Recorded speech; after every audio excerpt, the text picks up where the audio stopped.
अंधविश्वास बशवर्ती होई मयूरभंज जिलार उदला ब्लॉक अंतर्गत उरमल ग्रामर वैष्णव मारांडी स्त्री मालती मारांडी एक रोगरे आक्रांत होइथिले।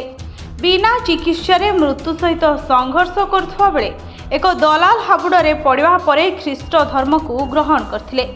सरल कथारे दंपति दुहे विश्वास करी निज धर्म को छाड़ी ख्रीष्ट धर्म को ग्रहण करथिले मध्य सेठारु मुक्ति पाई पारि नथिले।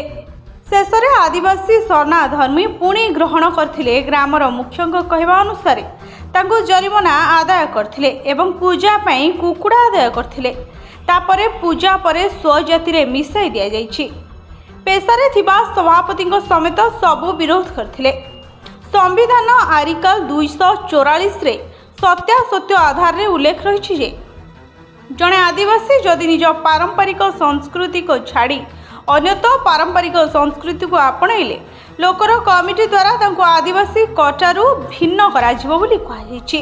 आम गाँव रे आमे समस्ते सांताल संप्रदायर लोक आम गाँव जन व्यक्ति जे कि पुष्टुम मांडी से किछि दिन पूर्व माने किछि वर्ष पूर्व से रोगाग्रस्त पड़ते जहाँफल कि से किडनी रोग पीड़ित थे। पर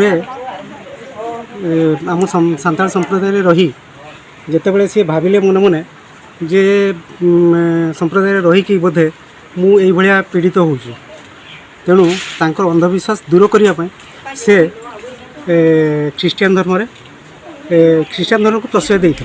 मयूरभंज जिला प्रतिनिधि सागर हेम्ब्रम को रिपोर्ट ओडिशा न्यूज 27।